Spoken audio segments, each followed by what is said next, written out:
नमस्कार दोस्तों। आज की कहानी है घमंडी सास की अकड़ ढीली। मीना हफ्तों बाद स्टेशन से सीधे मायके पहुंची और आते ही घर में हंगामा खड़ा कर दिया। माँ, ओ माँ, कहाँ हो? क्या हुआ बेटी? क्यों सुबह सवेरे चिल्ला रही है गला फाड़कर? माँ, मैंने पहले ही कह दिया था ना कि मैं अपनी सहेलियों के साथ 4-5 दिन के लिए शिमला जा रही हूँ। इतनी भयंकर गर्मी में मुझे थोड़ा सुकून चाहिए था। भट्टी जैसी तपती किचन से छुटकारा चाहिए। सुमन भाभी से साफ-साफ कहकर गई थी कि मेरे पति और बच्चों का टिफिन समय पर भिजवा दे, लेकिन उनसे एक छोटा-सा काम भी ढंग से नहीं होता। और अब देखो, वो खुद भी कमरे में नहीं है। कलावती जी ने झुंझलाते हुए जवाब दिया, अरे बेटा, मैं भी तो सुबह से उसी का पता लगा रही हूँ। न जाने कहाँ चली गई वो महारानी। अभी तक एक कप चाय भी नसीब नहीं हुई। दर्द के मारे सिर टपक रहा है। मीना ने ताना मारते हुए कहा, वाह माँ, तेरी बहू को घर की फिक्र तो जैसे है ही नहीं। कल रात को मेरी तेरे दामाद जी से फ़ोन पर बात हुई थी। कहते हुए वह भड़क उठी, माँ, कल रात को टिफ़िन गया था ना, उसमें लौकी की उबली सब्जी। अरे ये कोई खाना हुआ? शाही पनीर, मटर कुलचे, सब जैसे दुनिया से खत्म हो गए हैं क्या? मेरे पति क्या ये फीकी बेस्वाद सब्जी खाएंगे? और बच्चों ने तो उसे छुआ तक नहीं। इतना बोरिंग खाना वह नहीं खाते। वह तंज कसते हुए बोली, इसीलिए तो मैं कहती थी माँ, भैया की शादी मेरी सहेली से करवा दो। लेकिन आपको पता नहीं क्या सूझा। छोटे शहर की लड़की को इस घर की बहू बनाकर ले आए। उसी समय बड़ी बहू चांदनी और उसका पति कमल दोनों झुंझलाकर बाहर आए। माँ जी, मुझे भी ऑफिस के लिए देर हो रही है। आज मेरी बहुत ज़रूरी मीटिंग है और आपकी उस लापता बहू के चक्कर में न जाने आज बॉस की कितनी डांट सुननी पड़ेगी। उधर से सुमन का पति सुरेश भी कमरे से निकलते हुए खींच कर बोला, माँ, सुमन कहाँ है? एक पैर का मोजा मिल गया और दूसरा गायब है। मैं तो सच में परेशान हो गया हूँ इस लड़की से। हर रोज कोई न कोई झंझट खड़ी कर देती है। घर का माहौल अब पूरी तरह तनाव और शिकायतों से भर चुका था। हर कोई अपनी अपनी नाराजगी जाहिर कर रहा था। चांदनी ने किचन की तरफ देखते हुए तेज आवाज में कहा, माँ जी, किचन में अभी तक कुछ पका नहीं है। मेरे बच्चों का टिफिन भी नहीं बना है। क्या वे आज स्कूल नहीं जाएंगे? दरअसल घर की सास, जेठानी और उसका परिवार, यहाँ तक कि शादीशुदा ननंद मीना, सब के सब छोटी बहू सुमन पर पूरी तरह निर्भर थे। जैसे ही सुमन बाहर से घर में आई, सब एक साथ उस पर बरस पड़ी। ये क्या तरीका है? बिना बताए कहाँ चली गई थी तुम? सुमन ने धीरे से कहा, मम्मी जी, मेरी तबीयत कल रात से ठीक नहीं थी, इसीलिए दवा लेने चली गई थी। डॉक्टर के पास गई थी। अगर आप लोगों से कहती भी तो शायद मेरी बात को हमेशा की तरह अनसुना कर दिया जाता। कलावती जी कटाक्ष करते बोली, लो, अब दवा भी ले आई। बस जरा सा बुखार क्या हुआ, डॉक्टर के पास दौड़ पड़ी जैसे कोई बड़ी बीमारी हो गई हो। पैसे उड़ाने का तो बस बहाना चाहिए। सुमन के पति सुरेश ने यह सुनते ही आपत्ति जताई। सुमन बोली, आप कैसी बातें कर रहे हैं जी? आप मेरे पति हैं, आपको तो मेरा दर्द समझना चाहिए, न कि यूं ताने मारने चाहिए। कलावती जी तुरंत झल्ला उठी, बहू, ढोंग वोंग अब बंद करो। मीना बिटिया के घर टिफिन पहुंचा या नहीं? अभी तो रानी साहिबा सैर सपाटे से लौटी है। थकान उतारने के लिए मायके में आराम फरमाएगी, फिर फुर्सत मिली तो ससुराल जाएगी। दामाद जी की इज्जत का जरा ख्याल है या नहीं तुझे? और भाभी सुन लीजिए, पनीर के पराठे, पनीर के पकौड़े और साथ में बढ़िया सी तीखी चटनी जरूर भेजना। ये उबला उबला बेस्वाद खाना मत थमाना, समझी? वरना वो मुझे तुरंत घर बुला लेंगे। और आप तो जानती ही हैं, मैं पूरी गर्मी मायके में ऐश करने के मूड में हूँ। तभी चांदनी भी गुस्से में बोल पड़ी, तुम कम पढ़ी लिखी थी, इसीलिए मम्मी जी ने सोचा था कि चुपचाप घर संभाल लोगी। घर में चार चार आदमी कमाने वाले हैं, तो कम से कम काम तो ढंग से कर लिया करो। लेकिन तुमसे तो एक काम भी ठीक से नहीं होता, बस मुफ्त की रोटी तोड़ती हो। मम्मी जी, मैं तो अपने ममेरे बहन की शादी सुरेश से करवाना चाहती थी। वो पढ़ी लिखी भी थी और समझदार भी, लेकिन आप ही न जाने क्या सोचकर इस लड़की को घर में ले आई। अब देख लीजिए, हमें वक्त पर कुछ भी नसीब नहीं होता। सुमन की आंखों से भारी आंसू ढलकने लगे। उसकी तकलीफ समझने वाला कोई नहीं था। उल्टा हर तरफ से ताने मिल रहे थे। वह रोज सुबह 5 बजे से उठकर इस बड़े से घर की साफ सफाई, रसोई और हर छोटे बड़े काम में लगी रहती थी। वो भी बिना किसी मदद के। सबकी अलग अलग पसंद के हिसाब से नाश्ता बनाती, बिना किसी शिकायत के हर किसी का ख्याल रखती। कई बार उसने हिम्मत जुटाकर सुरेश से कहा भी था, जरा एक काम वाली रख लेते हैं, मुझे थोड़ी मदद मिल जाएगी। लेकिन हर बार सुरेश ने उसे झिड़क दिया, हाय, हम लोग 8-8 घंटे काम करते हैं, पैसे कमाते हैं और तुम घर में रहकर बस खाना बनाती हो। उसमें भी इतनी थकान, कम से कम घर संभाल कर अपनी उपयोगिता तो साबित करो। भैया भाभी को देखकर ज़्यादा नखरे मत दिखाओ। भाभी मोटी सैलरी कमाती हैं, तुम क्या लेकर आती हो? और नौकरानी रखकर क्या दिन भर आराम फरमाने का इरादा है? इसीलिए तुम्हें इस घर में लाया था क्या? ये शब्द नीलम के दिल को चीर गए। वह कुछ कह न सकी, बस चुपचाप आंसू पोंछती रह गई। उसी दिन उसे समझ आया, इस घर में काम की कीमत तभी है जब वो पैसे में तौली जाए। मेहनत, पसीना और थकान, इन सब का यहाँ कोई मोल नहीं था। खैर, सुमन ने अपनी तबीयत की परवाह तक नहीं की और चुपचाप रसोई की ओर बढ़ गई, जैसे उसकी जिंदगी में आराम नाम की कोई चीज लिखी ही ना हो। और पिछले 3 सालों से इस घर में मानो एक मजदूर की तरह दिन रात काम में जुटी हुई थी। कभी सास की सेवा, कभी जेठ जेठानी, उनके बच्चों की देखभाल, फिर ननद नंदोई और उनके बच्चों की जिम्मेदारी। हर किसी की जरूरत का बोझ उसी के कंधों पर था। और ऊपर से उसका अपना पति भी, जो सहारा बनने के बजाय हर बार उसे ही कटु शब्दों से तोड़ देता था। सुमन ने कभी अपने मायके में भी अपने दुख का जिक्र नहीं किया। उसे पता था कि उसके पिता ने पहले ही कर्ज लेकर किसी तरह उसकी शादी की थी और घर में भी 2 छोटी बहनों की जिम्मेदारी भी बाकी थी। वो अक्सर मन ही मन सोचती, शायद एक दिन सब ठीक हो जाएगा। लेकिन हकीकत यह थी कि न उसे बाहर जाकर कुछ करने का मौका मिलता, न ही अपनी पढ़ाई आगे बढ़ाने का। हालांकि उसे सिलाई कढ़ाई का बहुत अच्छा ज्ञान था, लेकिन उसकी दुनिया बस इसी घर की 4 दीवारों में सिमट कर रह गई थी। जहाँ उसकी मेहनत तो दिखती थी, पर उसकी कद्र कहीं खो गई थी। शुरुआती दिनों में सुमन हर काम मुस्कुराते हुए करती थी। कलावती जी अक्सर कहा करती, देखो बहू, हमारी बड़ी बहू चांदनी तो नौकरी करती है, अब घर की जिम्मेदारी तुम्हें ही संभालनी होगी।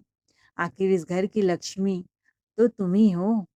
उस वक्त घर की लक्ष्मी कहलाना सुमन को सम्मान जैसा लगता था। उसे लगता था कि उसे इस घर में अपनापन और आदर मिल रहा है। लेकिन धीरे धीरे उसे एहसास होने लगा कि यही शब्द दरअसल उसे जिम्मेदारियों की बेड़ियों में बांधने के लिए इस्तेमाल किए जा रहे हैं। कलावती जी भी सास नहीं, सास के नाम पर दुश्मन थी। हर समय बहू के काम पर बुराई निकालती थी। देखो, जरा नमक बढ़ाकर मुझे ही खत्म करने पर तुली है खाने में। मेरा बीपी बढ़ा है। इस फिर सुरेश को उकसाते हुए बोली, समझाओ अपनी बीबी को, ये बहू ने मुसीबत बनकर आई है। सुरेश झल्लाकर बोला, तुमसे एक सब्जी ठीक से नहीं बनती, हर बार नई गलती करती हो। ऐसे ही दिन बड़ी मुश्किल से उसके बीत रहे थे। कुछ महीने बाद दिवाली का त्योहार नजदीक आ गया था। सुमन के लिए खुशी का नहीं, बल्कि और ज्यादा काम और थकान का संकेत था। कलावती जी ने तो अपने घर की सफाई के साथ साथ बेटी की घर की जिम्मेदारी भी उसी पर डाल दी। बेचारी सुमन अगर जरा सा भी विरोध करने की कोशिश करती, तो कलावती जी उसे ऐसी तीखी नजरों से घूरती, मानो उसके सवाल पूछने का कोई हक नहीं हो। बेचारी सुमन की कमर में असहनीय दर्द उठ रहा था, लेकिन फिर भी उसने भारी भारी पर्दे उतारे, उसकी सफाई की, दीवारों की सफाई करना, छत तक चपकाना, हर छोटा बड़ा काम करवाया जा रहा था। उसकी हालत ऐसी हो चुकी थी कि ठीक से खड़ा होना भी मुश्किल लग रहा था। फिर भी किसी ने यह तक नहीं कहा कि थोड़ा बैठकर आराम कर लो। आखिर एक मजदूर तक को लोग बीच बीच में आराम दे देते हैं, लेकिन यहाँ तो जैसे सास और पति के दिल से दया ही गायब हो चुकी थी। सुमन को ऐसा लगने लगा था मानो वह इस घर में इंसान नहीं, बस एक काम करने वाली मशीन बनकर रह गई हो। ज़रा-सा आराम करने बैठी थी कि सास ने ताना मारना शुरू कर दिया। इतना सा काम करके ये कहराने लगी, हमने कोई महल साफ करने को नहीं दे दिया। कमर दर्द हो रहा है या काम से जी चुरा रही हो, यहाँ नखरे नहीं चलेंगे। मज़दूर भी तुमसे ज़्यादा मेहनती होते हैं, कम से कम वो रोते तो नहीं। जब घर में आई हो इतने बड़े घर में तो काम तो करना ही पड़ेगा। कोई रानी बनकर नहीं बैठोगी। आराम चाहिए तो मायके चली जाओ। यहाँ बैठकर ऐश करने की आदत भूल जाओ। इन जहरीली तानों को सुमन चुपचाप सहती रही। वह खुद को एक जिंदा लाश जैसा महसूस कर रही थी। कई बार उसने अपने पापा को फ़ोन मिलाया अपना हाल बताने के लिए, पर नीलम ने अपनी माँ की उन बातों को याद किया। बेटा, सहनशीलता औरत का गहना है। पर नीलम मन ही मन जवाब दिया, नहीं माँ, अगर सहनशीलता अपमान को बढ़ावा दे तो गहना नहीं, गले की फांसी बन जाती है। इसी उधेड़-बुन में उसने फ़ोन रख दिया। तभी बड़ी जेठानी चांदनी अपनी जुल्फ़ों को बांधते हुए तेज आवाज़ में बोली, सुनो सुमन, आज मेरे मम्मी-पापा आ रहे हैं दिवाली की मिठाई लेकर। तुम्हारे घर वालों तो बस खाली झोला उठाए चले आते हैं। इसलिए मेरे मम्मी-पापा की खातिरदारी ठीक से करना मेरी इज़्ज़त का सवाल है, समझी? चाँदनी ने बैग उठाते हुए आदेश दिया। मैं ऑफ़िस जा रही हूँ, तब तक 4 तरह की मिठाई तैयार हो जानी चाहिए। फिर उँगलियों पर गिनाते हुए बोली, माँ के लिए छोले-भटूरे, पापा के लिए राजमा चावल और पापड़ और मेरे भाई के लिए पनीर कोफ्ते और कुलचे। सब कुछ बिल्कुल परफ़ेक्ट होना चाहिए। दरवाजे की ओर बढ़ते उसने फिर कहा, और हाँ, मेरे बच्चों को समय से स्कूल से ले आना, वरना समझ लेना तुम्हारी खैर नहीं। सुमन ने थकी हुई आवाज में कहा, भाभी, अभी तो मैं बड़े छत की सफाई करके आ रही हूँ। इतना सारा काम अकेले कैसे संभालूंगी? ऊपर से आपके दो दो बच्चों को भी स्कूल से आने के बाद समय पर खाना खिलाना होता है। चांदनी ने तीखे लहजे में जवाब दिया, अकेले नहीं करोगी तो क्या हम तुम्हारे लिए नौकरों की फौज बुला लें? तुम्हें इस बड़े घर में रखा गया है, यही बहुत बड़ा एहसान है, समझी? फिर आंखें तरेर कर बोली, और ये बहानेबाजी, ये नाटकबाजी बंद करो। हमें सब समझ में आता है। जब तपती धूप में निकल कर हमारे जैसे पसीना बहाओगी ना, तब समझ में आएगी मेहनत किसे कहते हैं। यहाँ तो बस घर में पड़ी रहती हो, आराम की एसी की हवा खाती रहती हो। इसी वजह से इतनी अकड़ आ गई है तुम्हारे चाल चलन में। शाम ढलते-ढलते सुमन ने तरह-तरह के पकवान तैयार कर दिए। वह थक कर चूर हो चुकी थी, लेकिन किसी ने उसकी हालत पूछना भी ज़रूरी नहीं समझा। तभी दरवाजे पर दस्तक हुई। सबको लगा था कि चांदनी के माता-पिता आए हैं, इसीलिए सब बन-ठन कर मुस्कुराते हुए गेट की तरफ दौड़े। लेकिन जैसे ही दरवाज़ा खुला, सामने सुमन के माता-पिता खड़े थे और उसी पल सबके चेहरों की चमक ऐसे गायब हो गई जैसे किसी ने भूत देख लिया हो। कलावती जी ओठ तिरछे हो गए। ओह! सच में कुछ लोग तो बुलाए बिना ही हाज़िरी लगा देते हैं और उम्मीद करते हैं उनका भी उतना ही स्वागत होगा।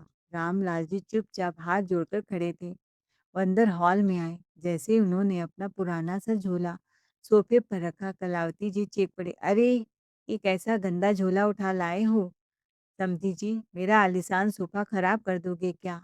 अभी मेरे खास मेहमान आने वाले हैं। सुमन दौड़ती हुई किचन से बाहर आई और अपने पापा को देखते ही सुमन की आंखें भर आई। चेहरे पर थकान थी, जो पल भर में गायब हो चुकी थी। वो अपनी माँ के गले से लिपट गई।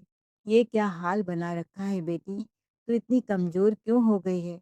भराई आवाज़ में रामलाल जी ने कहा, मैं तो तुझे लेने आया था। तेरी छोटी बहन की सगाई है, सोचा तुझे भी साथ ले जाऊं। इतने में कलावती जी बीच में ही तीखे स्वर में बोल पड़ी, अरे क्या हुआ आपकी बेटी को? भली चंगी तो है, दिन भर तो इसका मुंह चलता रहता है, खाना ही नहीं लगता इसके शरीर में। बिल्कुल ठीक ठाक है आपकी बेटी, चल फिर रही है, इतने बड़े घर में आराम से बैठी है, एसी की हवा तो खा रही है, अब और क्या चाहिए? रामलाल जी चुपचाप खड़े थे। पापा, आप इधर आइए, मेरे कमरे में बैठिए। तभी सुरेश घर में आया। उसने ना नमस्ते किया, न कोई पहचान दिखाई। अरे! उन्हें कहाँ ले जा रही हो मेरे कमरे में? मुझे तैयार होना है, पार्टी में जाना है और मेरे कपड़े प्रेस किए या नहीं? बस फालतू कामों में लगी रहती हो और फालतू लोगों से बातें करती रहती हो। फिर तिरस्कार से बोला, आना तो तू पहले फ़ोन तो कर देते। हर कोई यूं ही मुंह उठाए चला आता है। रामलाल जी के चेहरे पर अपमान की लकीरें साफ दिख रही थी। सुमन ने जल्दी से सुरेश के कपड़े पकड़ाए और पापा के लिए खाना लगाने लगी। तभी कलावती जी ने फिर जहर उगला, अरे वो खाना वीआईपी लोगों के लिए बनवाया है, कोई सड़क छाप के लिए नहीं। वो ताना मारती बोली, कोई बेटी के घर आकर ऐसे पेट भरता है क्या? यहाँ कोई धर्मशाला या होटल नहीं खुला है। दहेज में तो एक फूटी कौड़ी भी नहीं दे पाए और चले आते यहाँ थाली भर भर के खाने। जाओ फ्रिज में जो बासी दाल रोटी पड़ी है वही दे दो। ये सब खास लोगों के लिए है। हर शब्द मानो तीर बनकर दिल को छलनी कर रहा था। रामलाल जी का पेट तो अपमान से ही भर चुका था। उन्होंने चुपचाप सुमन के सिर पर हाथ फेरा और जाने को मुड़ गए। गुड़िया, अब जाने दे। सुमन की आंखों से आंसू बह निकले। पापा कुछ तो खा लीजिए, मेरे हाथ की रोटी। लेकिन उनकी आंखों में भी आंसू थे। जब सुमन उन्हें ऑटो तक छोड़ने गई, तो रामलाल जी ने चुपचाप उसकी हथेली पर 500 रुपए रख दिए और भर्राए गले से बोले, बेटी, अगर तुझे किसी चीज की कमी हो तो बता देना। तेरा बाप अभी जिंदा है, समझी, मरा नहीं है। ये शब्द सुनकर सुमन का दिल और भी भर आया और उसके आंसू अब रुकने का नाम नहीं ले रहे थे। घर पहुंची तो पता चला कि चांदनी के माता पिता का आना कैंसिल हो गया है। ट्रेन छूट गई थी। अब वे कुछ दिनों के बाद आने वाले थे। सुमन ने भीतर ही भीतर ठान लिया, मेरे पिता की जो बेइज्जती हुई है ना, अब उसका हिसाब ज़रूर होगा। अब याद दिलाऊँगी कि इज़्ज़त क्या होती है और अपमान कितना चुभता है। उधर कलावती जी ने आदेश दिया, सुमन बहू, सारे बढ़िया-बढ़िया पकवान पैक कर दो। मेरी बेटी आएगी तो टिफ़िन ले जाएगी और जो बच गए हैं, वो हम लोगों को परोस देना। लेकिन इस बार उसकी खामोशी में तूफ़ान छुपा था। 1 हफ्ते बाद चाँदनी के माता-पिता के आने की खबर मिलते ही घर में फिर से तैयारियां शुरू हो गई। चाँदनी ने पहले ही लिस्ट सुमन के हाथ में थमा दी। ये सब बनना चाहिए, कुछ भी मिस नहीं होना चाहिए, समझी? कहती हुए अपने पति के साथ ऑफिस चली गई। सुरेश भी ऑफिस चला गया और कलावती जी अपनी बेटी के घर रोज की तरह टिफिन देने चली गई। पर पूरा घर मलबे के ढेर जैसा फैला था। सुमन ने न झाड़ू लगाया न पोछा। बच्चों के गिराए दूध की बदबू फैल रही थी। किचन बिखरा पड़ा था, कपड़े चारों तरफ अस्त व्यस्त फैले थे और सुमन किचन के कोने में खड़ी सारे घर में गोबर फैला रही थी। उसके चेहरे पर अजीब सी शांति थी, लेकिन आंखों में बदले की ज्वाला जल रही थी। वह मन ही मन बोली, मेरे पिता की बेइज्जती की थी ना, आज उसी का स्वाद चखोगे तुम सब। आज ऐसा दावत दूंगी कि सालों तक याद रखोगे। सारे बर्तन सिंक में ढेर होकर सड़ने लगे थे, बदबू पूरे घर में फैल चुकी थी और सुमन बेपरवाह होकर सोफे पर बैठी टीवी देख रही थी। दूसरे सोफे पर उसने पानी, जूस, सूप सब गिरा दिया था, जैसे इस अव्यवस्था से उसका कोई लेना देना ही ना हो। फर्श पर पानी बिखरा पड़ा था। शाम को जैसे ही चांदनी और कलावती जी घर लौटी, नज़ारा देखते ही उनकी आंखें फटी की फटी रह गई। कलावती जी चिल्ला पड़ी, बहू, ये क्या हाल बना दिया है घर का? मेहमान आने वाले हैं और तुमने तो पूरा घर में बदबू फैला दिया है। गाय के गोबर का, या घर है या गौशाला? तभी डोरबेल बजी। लगता है मेहमान आ गए, जल्दी से सफाई करो, दरवाजा खोलना है। जेठानी जी, आपके मेहमान हैं, आप ही संभाल लीजिए। मैं किसी की नौकरानी नहीं हूँ कि हर आदेश पर दौड़ती फिरूं। चांदनी भड़क उठी, देखो, तुम्हें यहाँ घर का काम करने के लिए लाया गया है, काम करो। सुमन ने रिमोट टेबल पर रखते हुए जवाब दिया, भाभी जी, मैं किसी के बाप की नौकरानी नहीं हूँ। अगर आपके माता पिता इतने ही खास हैं तो उनके लिए घर भी आप ही सजा लीजिए। वैसे भी मेरे माता पिता को तो इस घर में इज्जत से बैठाया नहीं गया था। अब बराबरी का स्वाद तो चखना ही पड़ेगा। कलावती जी गुस्से से बिफर पड़ी, बहू, तू हद पार कर रही है। सुमन ने आंखों में आंख डालकर कहा, हद तो आपने उस दिन पार की थी जब मेरे पिता की इज्जत को मिट्टी में मिलाया था। आज बस वही आईना दिखा रही हूँ। चांदनी तमतमा कर बोली, तू बदला ले रही है? बदला नहीं भाभी, सबक सिखा रही हूँ। आने दो सुरेश को। आज तेरी खाल न खिंचवा दी ना, तो मेरा नाम कलावती नहीं। डरती तो मैं सुरेश के बाप से भी नहीं माची। आएगा तो क्या करेगा? मारकर घर से निकाल देगा। वैसे भी इस घर में अब रहना ही कौन चाहता है? इतना कहकर सुमन उठी और झटके से दरवाजा खोल दिया। सामने चांदनी के माता-पिता खड़े थे। घर की ऐसी हालत देखकर वो चौंक गए। कहीं बैठने का एक कोना साफ भी नहीं था कि वो कहाँ बैठते। घर में पहुँचते ही उन्हें बहुत प्यास लगी, भूख लगी, पर घर में कुछ बना ही नहीं था। पूरा घर गो गाय के गोबर से बदबू कर रहा था।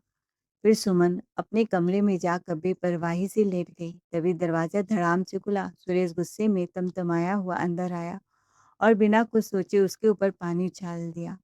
घर में मेहमान खड़े हैं और तू यहाँ आराम फरमा रही है। ये क्या हाल बना रखा है घर का? क्या तेरा बाप आकर सफाई करेगा? सुमन एक झटके से उठ बैठी। हिम्मत कैसी तुम्हारी मुझ पर पानी फेंकने की? और मेरे बाप का नाम लेने की जुर्रत मत करना, समझे तुम?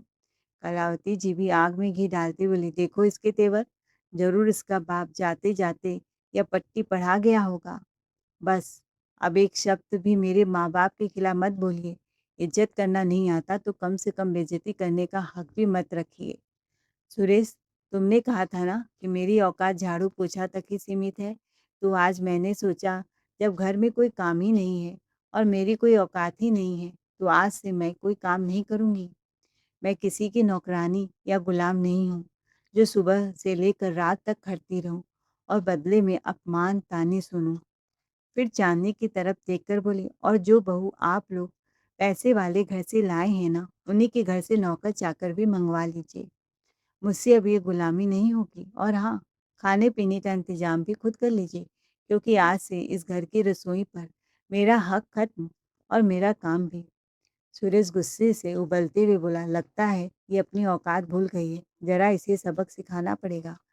वह जैसे ही हाथ उठाने को आगे बढ़ा, तभी बाहर से अचानक शोर गूंज उठा। बैंड बाजे की तेज आवाज, ढोल की थाप, जैसे कोई बारात आ गई हो। सब चौंक कर बाहर की ओर दौड़े।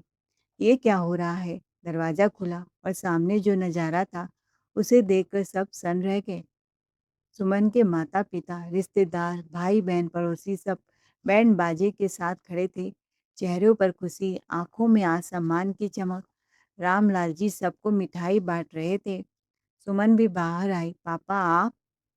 बेटी, तू मुझे अपना दुख तकलीफ नहीं बताएगी तो क्या मैं समझूंगा नहीं? तेरा बाप हूँ मैं। कलावती जी तमतमाकर बोली, ये सब क्या तमाशा है? रामलाल जी ने सीना तान कर जवाब दिया, तमाशा नहीं बहन जी, आज एक बाप अपनी बेटी को इज्जत के साथ विदा कराने आया है। यह लीजिए, मुंह मीठा कीजिए। जब बहू को बहू समझा जाए, घर की लक्ष्मी माना जाए, तब रिश्ता निभता है। लेकिन आपने मेरी बेटी को नौकरानी बना दिया, उसका क्या हाल कर दिया, ये हमसे छुपा नहीं है। उन्होंने सुमन की ओर देखते हुए कहा, मैं गरीब हूँ लेकिन जिंदा हूँ। इतना मजबूर नहीं कि अपनी बेटी को इस तरह टूटते हुए देखता रहूं। फिर जेब से कागज निकाल कर सुरेश के सामने रख दिए। ये कोर्ट के पेपर हैं। मैं अपनी बेटी का तुमसे तलाक करवाना चाहता हूँ। तुम दामाद बनने के लायक ही नहीं हो, और ये फैसला मैंने दुख में नहीं, अपने आज सम्मान की खुशी में ले रहा हूँ। चारों तरफ सन्नाटा छा गया। कलावती जी रामलाल जी का चेहरा देखते ही रह गईं। रामलाल जी ने आगे कहा, अब मेरी बेटी किसी की मोहताज नहीं रहेगी।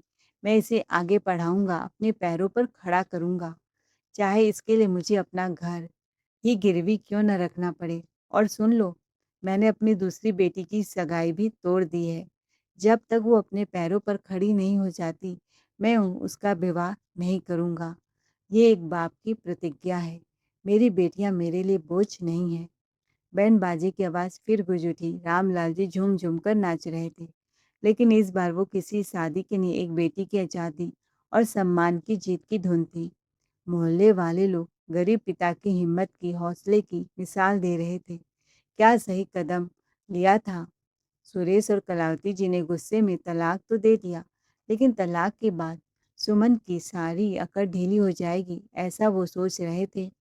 पर सुमन के जाने के बाद जहाँ पहले हर काम समय पर हो जाता था, अब वही अफरा तफरी का राज था। सुबह होते ही हड़कंप मच जाता, कभी चाय नहीं बनती, कभी बच्चों का टिफिन छूट जाता, तो कभी सुरेश बिना प्रेस के कपड़े पहनकर ऑफिस जाने को मजबूर होता। कलावती जी झुंझला कर बोली, अरे ये घर है या उजड़ा हुआ सराय? एक काम ढंग से नहीं हो रहा है। सुमन के जाने के बाद जैसे धीरे-धीरे घर बिखरता चला गया। चाँदनी जो कभी सुमन पर हुक्म चलाती थी, खुद ज़िम्मेदारियों से घबरा कर अपने पति के साथ अलग हो गई। मुझसे ये सब घर गृहस्थी नहीं सँभलती। मैं अपनी ज़िंदगी अपने तरीके से जीना चाहती हूँ। चाँदनी ने खाना बनाने की अलग नौकरानी, बच्चों को सँभालने के लिए आया, पढ़ाने के लिए ट्यूटर और सफाई के लिए भी अलग बंदोबस्त कर लिया। हर महीने मोटी तनख्वाह जाते-जाते उसकी कमाई को चट कर जाती थी। वह झुंझलाकर बुदबुदाई, "वाह रे किस्मत! जिस देवरानी को कभी इज़्ज़त देना भारी लगता था, आज उसी के काम के लिए 4-4 लोगों को पैसे देने पड़ रहे हैं।" गुस्से में सिर पकड़कर बैठ गई। तब एक सुमन थी जो बिना शिकवा के शिकायत के सब काम संभाल लेती थी और आज हर काम के लिए जेब खाली करनी पड़ रही है। उसे आज सुमन की कीमत समझ आ रही थी। उधर कलावती जी के साथ भी वक्त ने करवट ली। एक दिन बाथरूम में उनका पैर फिसला और उनका पैर की हड्डी टूट गया। जो कभी पूरे घर पर राज करती थी, अब खुद बिस्तर पर लाचार पड़ी थी। सुरेश जो कभी सुमन के दर्द को अनदेखा करता था, अब माँ की सेवा में लगा रहता था। दवा, खाना, देखभाल सब उसी के ज़िम्मे था। घर में नौकरानी रखी गई, लेकिन कभी पैसे गायब, कभी काम अधूरा, कुछ भी ठीक से नहीं हो पा रहा था। वो घर जो कभी सुमन की मेहनत से सँवरता था, अब सच में किसी मलबे की तरह बिखर चुका था। जो बहन ससुराल जाने का नाम नहीं लेती थी, उसने भी अब मायके आना बंद कर दिया था, मुँह मोड़ लिया था। हर दिन एक नई परेशानी। सुरेश अक्सर अपना सिर दीवार से टकरा देता। जिसे मैं बोझ समझता था, वही इस घर की नींव थी। आज समझ आ रहा था मैंने क्या खो दिया। उधर सुमन अब बिल्कुल बदल चुकी थी। तलाक के बाद जो मेंटेनेंस मिला, उसने उससे अपनी पढ़ाई और सपनों में लगा दिया। धीरे धीरे उसने खुद को खड़ा किया और एक छोटा सा बुटीक शुरू किया। साल भर में ही उसका काम चल निकला। अब लोग उसे नाम से पहचानने लगे, इज्जत देने लगे थे। उसकी आंखों में अब आंसू नहीं, आत्मविश्वास था। रामलाल जी का सीना गर्व से चौड़ा हो गया। उनकी आर्थिक स्थिति पहले से बहुत अच्छी हो गई। एक दिन सुरेश उसके सामने आकर बोला, सुमन, मुझे माफ़ कर दो, मैंने बहुत गलत किया तुम्हारे साथ, एक मौका दे दो। सुमन ने शांत लेकिन दृढ़ आवाज में कहा, माफ़ी मैं दे सकती हूँ, लेकिन वापस जाना वो अब मुमकिन नहीं। वह आगे बोली, जिस घर में मेरी इज्जत नहीं थी, वहाँ मेरी वापसी भी नहीं होगी। अब मैंने खुद को पा लिया है, अपना नाम कमा लिया है और फिर मैं खुद को खोना नहीं चाहती। सुरेश खामोश खड़ा रह गया, क्योंकि आज पहली बार उसने सुमन को सच में मजबूत देखा था। दोस्तों, आपको हमारी आज की कहानी कैसी लगी, कमेंट कर कर ज़रूर बताएं। और सुमन ने ससुराल न जाने का जो फैसला लिया, वो सही था या गलत, कमेंट कर कर ज़रूर बताएं। कहानी अच्छी लगी हो तो चैनल को लाइक शेयर सब्सक्राइब ज़रूर करें। Thanks for watching ARK voice.